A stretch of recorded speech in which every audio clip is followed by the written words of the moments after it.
sorry about that. I had some things happen in my life, you know, that I needed to take care of, but I've come back now with a freaking awesome video for you that I'm very, very excited about. I've been developing and working on this recipe for so long now and tweaking it just to get it exactly the way that I want it. And I was actually like quite undecided on whether or not I wanted to share this recipe because it was like so coveted to me.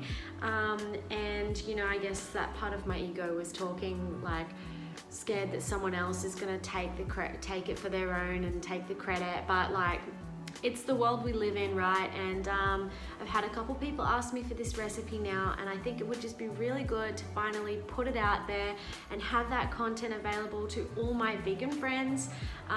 This is going to change your world.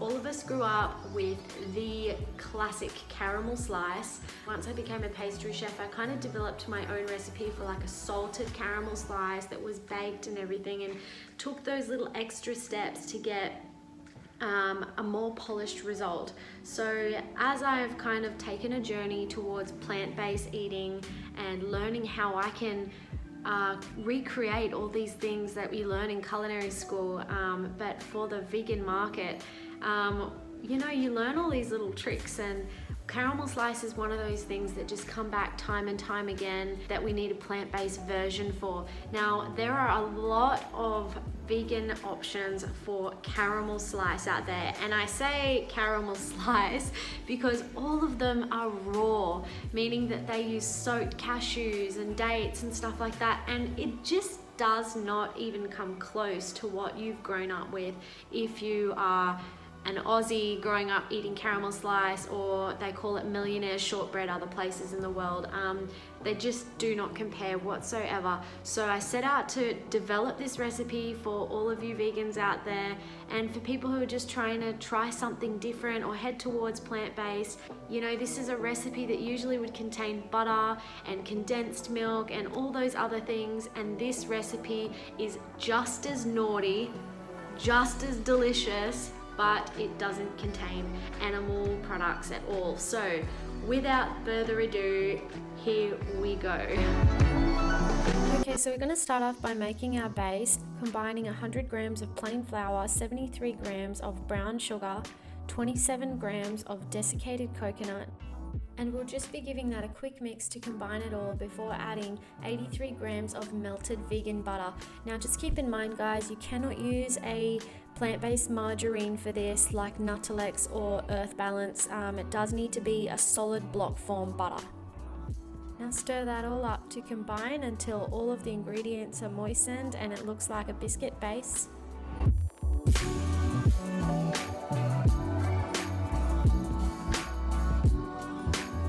And then we're going to go ahead and line our chosen tin with baking paper so they reach up the sides of the pan. Tip your base into the bottom of that and use a cup or even just your hands to smooth it out so that it's completely uniform and flattened across the base of the pan. We're going to go ahead and bake this in a 180 degrees Celsius oven for 15 minutes or until golden around the edges. Okay, so this is completely cooked now, and you can see that it's got this beautiful golden trim around the outside of the crust, and then it's just lightly golden on top. It kind of does have a little bit of softness when you push beneath the crisp surface, but if you cook it any further than this, you're going to end up with this really hard, crunchy biscuit that's not going to eat well with the rest of the ingredients, so this is the best way to cook it. So let's get started on our caramel filling, starting off first with 450 grams of really good quality coconut cream, and I'm talking like 80% upwards is best, 62 grams of coconut oil, and 100 grams of golden syrup. You can also use coconut milk for this recipe, guys, but if you do, you'll also need to adjust the agar. So you'll need 1/8 of a teaspoon of agar. However, if you choose to use coconut milk instead, you'll need to adjust this to 1/4 teaspoon of agar, 1/4 of a teaspoon of kosher salt, and then take this over to the heat. So this is going to cook away on a high heat for 16 minutes. So set yourself a timer. You cannot leave this at all. You have to stand by it the entire time and constantly mix, because once it gets going, it will stick very easily and it will also burn if you're not there stirring consistently. So stay by it and just stick it out for the 16 minutes, guys. It's going to be worth it, I promise.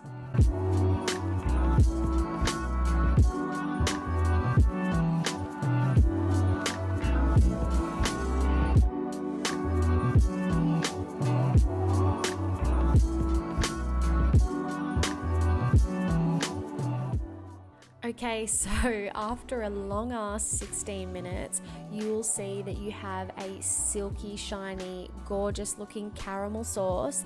And this is where we can take it off the heat before we add in 2 very special ingredients.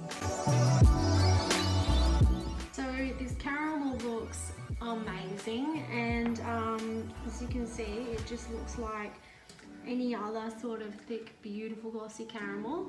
This has agar in it, so it will set up when it starts to get colder, so don't leave it out too long. You don't want this to come down to room temperature.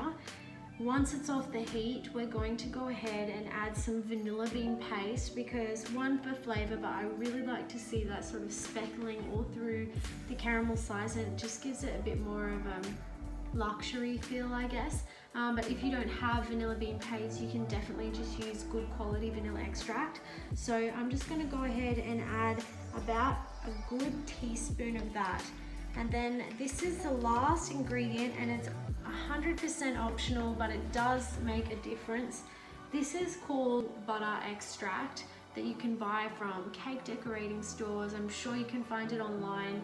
And I like to add this as well, just to give it that really nice buttery undertone that you miss from using butter in a classic caramel slice recipe. So definitely optional, but I like to add that in there because I always have this on hand. And I'm gonna add a half teaspoon.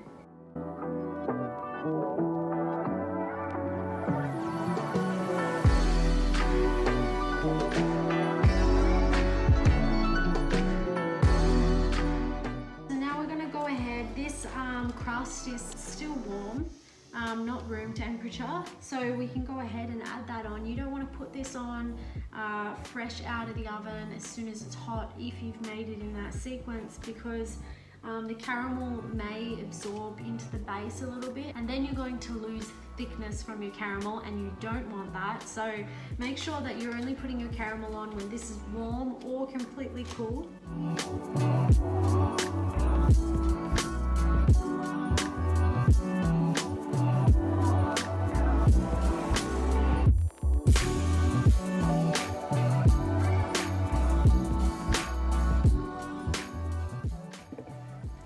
Okay, so you want to get that as even and as smooth as you possibly can without obsessing over it like I did. And then we're going to put it in the fridge and let it set for a few hours at least, or until completely set on top, before we add our chocolate. This moves us on to our final chocolate topping, and you want to go in with 75 grams of really good quality dark chocolate, 50 grams of oat milk, or 75 grams if you're using a plant-based cream. And you want to take that over to a bain-marie or to the microwave and just warm that together until the chocolate is melted.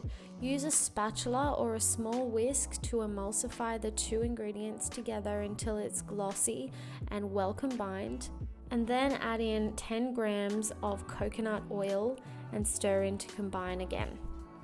This chocolate recipe will actually give you quite a soft setting chocolate, because I hate when I go to portion my slices and the whole top of the chocolate just cracks everywhere. So this is really perfect for me. But if you do prefer the cracking kind of chocolate, then you can just omit the plant-based milk and use 20 grams of coconut oil instead with the chocolate measurement, and you'll get a really nice, sharp, snappy chocolate.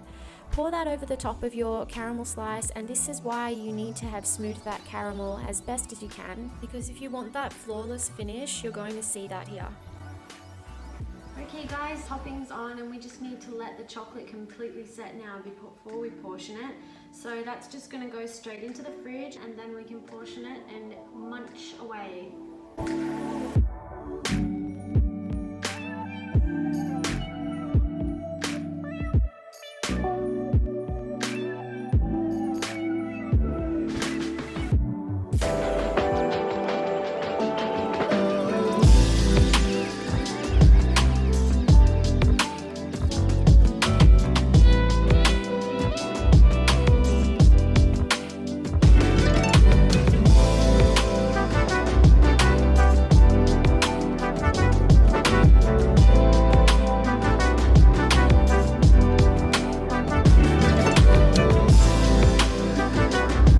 So that is it guys, that is my recipe for my vegan caramel slice, my salted caramel slice. If you make this recipe, please let me know. Please tag me in a photo or tag me in a post, because I would love to know how it turned out for you guys. Did you enjoy it? If you had something to compare it to and you tried caramel slice in the past, did it meet your expectation of that nostalgic flavor from childhood, you know? So I really hope you enjoy it. So much love to you all and see you next episode.